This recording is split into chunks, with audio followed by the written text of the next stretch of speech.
Welcome to Fear and Greed, the week ahead. I'm Sean Aylmer, and as always, at this time on a Monday morning, I'm joined by economist Stephen Koukoulas. You'll find him at thekouk.com, TheKouk, thekouk.com, and on X using the handle thekouk. Stephen, good morning.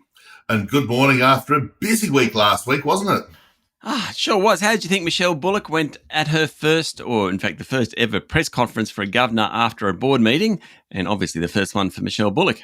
She did really well, and I think even as she said, a bit of plain speaking came through, and that was really refreshing. That first of all, the decision to keep rates steady, absolutely non-controversial. I don't think anybody was expecting a move. So, but there was a debate about, well, is the next move up or down? When will it occur? Did they make a mistake in November with the rate hike, which sort of came out of left field in a sense? But she handled it well. The questions, as always in these things, they're of mixed quality, but they generally got to the key points. And the governor did a really good job, just even with a tiny dose of humour attached to how she was answering these questions, because they're important decisions. You know, we know the economy's slowing down. We know that the inflation rate's falling. That's where the updated forecasts came through. And she just simply articulated, well, like all mere mortals, looking at the data as it comes out, you know, do we need to hike? Well, probably not. Do we need to cut? Well, not yet, because we just want to be sure that that inflation momentum has been sort of extended into 2024. So she did a good job, very good job.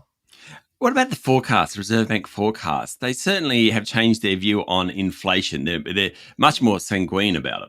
Oh yes, that was the killer point, and that's why, you know, as we sit here on Monday morning, the markets are still pricing in interest rate cuts. You know, not yet, but they've still got. If you look at the yield curve going out to the next sort of 12 to 18 to 24 months, there are rate cuts in there. And the fundamental reason, of course, is that inflation's falling. You know, one of the simple rules of thumb in economics that I've learned over all those decades is that if you want to know where interest rates are going, look at what the momentum in inflation. If inflation's going up, interest rates are probably going up. If inflation's coming down, interest rates will probably come down. And if inflation's sort of broadly in the middle of the target, they're going to be on hold. And we've got this clear deceleration in inflation.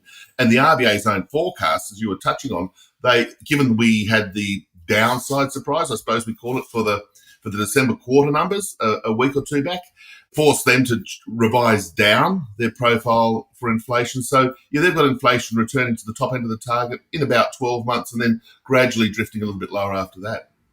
Okay, so the other side of the equation with the Reserve Bank, they've got price stability and full employment are their goals under their charter. So employment is the thing that Michelle Bullock spoke a bit about last week. It's also an important figure out this week because we're getting the unemployment numbers for January. Is that right? Yeah, for January, yes. Yeah, and they're the critical issue. You know, if we're to, I like to boil things down in economics to try to keep it simple. You know, inflation, we've just discussed, absolutely vital to the interest rate outlook. But as you said, the new mandate of the new RBA is to put a greater emphasis on the labour market. And on Thursday, we're seeing the January labour force numbers. And as the Bureau of Statistics have said, I don't want to get too technical and funny here, but, you know, the seasonal adjustment between December and January and even November with the bring forward of the Black Friday sales impacting retail employment and all those other things has really made it a choppy number. And you might recall last month in December, we saw employment falling 65,000. So that's probably partly the trend, but also partly just statistical noise. So I think we're looking for a bit of a rebound. And I think when we sort of try to analyse and the Reserve Bank analyse what's happening to those numbers, they'll put some sort of trend through there, probably still detect that the labour market's slowing down. The big question also will be, will we see the unemployment rate with a 4 handle on it for, well, best part of 18 months now? It's been 3 point something. Last month was 3.9. So obviously we're really close to 4%. That'll be a sort of a really important signal to just confirm interest rates are not going up and that speculation about when they come down will continue.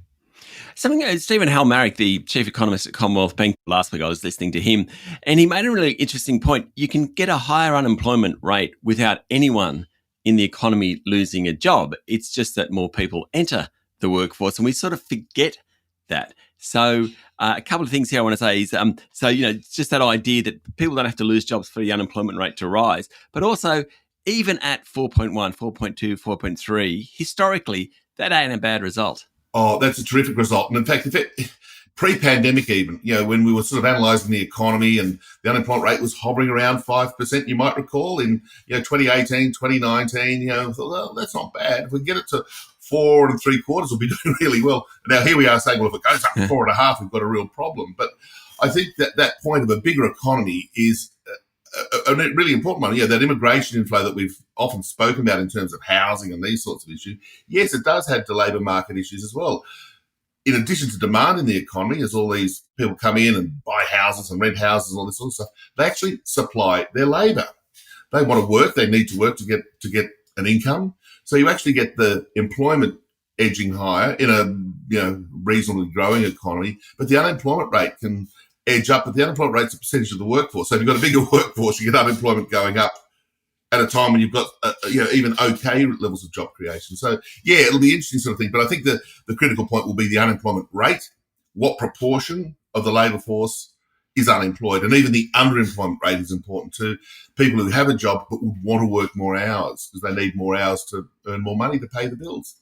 One final thing, Stephen, just quickly, we've got National Australia Bank business conditions and confidence. We've got Westpac consumer sentiment this week. What do you expect? Any changes from them?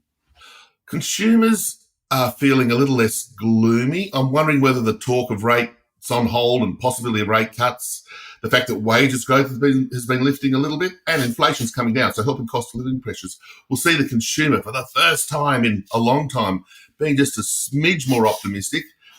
Businesses have been more resilient through this whole slowdown that we saw in 2023, but alas, it's catching up on them. So we've seen a trend weakening in business conditions. Again, they're still way more optimistic than consumers. So we'll be watching that NAB survey for clues on how business is going. And importantly, from the subcomponents of the survey, what's happening to employment intentions, profitability. There's all these questions that get asked as well, which actually add a lot of flesh to how the business sector is going. So, labour force is the big one, but we'll be watching the consumer and the business sentiment numbers really closely as well.